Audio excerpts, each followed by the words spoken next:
2026 சட்டமன்ற பொதுத் தேர்தலில் அதிமுக, பாரதிய ஜனதா மற்றும் என்டிஏ கூட்டணியில் அங்கம் வைக்கின்ற கட்சிகள் ஒருங்கிணைந்து எப்படியெல்லாம் செயல்பட வேண்டும் என்ற கருத்தை பரிமாறிக்கொண்டோம். அடுத்த ஆண்டு நடைபெறுகின்ற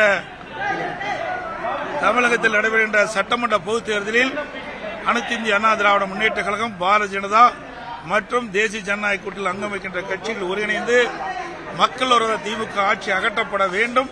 அதற்கான திட்டங்களை நாங்கள் இப்பொழுது ஆரம்ப கட்ட பேச்சுவார்த்தை நடத்துகின்றோம். இன்றைக்கு தமிழகம் முழுவதும் மக்கள் ஒரு கொந்தளிப்போடு இருக்கின்றார்கள். இந்த ஆட்சியை, திராவிட முன்னேற்ற கழக ஆட்சி அகற்றப்பட வேண்டும். அதற்கு உண்டான நடவடிக்கையை அதிமுக, பாரதிய ஜனதா, தேசிய ஜனநாயக கூட்டணியில் அங்கம் வைக்கின்ற கட்சிகளும் ஒருங்கிணைந்து செயல்படும். அடுத்த ஆண்டு நடைபெறுகின்ற சட்டமன்ற தேர்தலில் அதிமுக, பாரதிய ஜனதா தலைமையில் அமைக்கப்பட்ட கூட்டணி மிகப்பெரிய வெற்றி பெற்று ஆட்சி அமைக்க என்பதை தெரிவித்துள்ளது.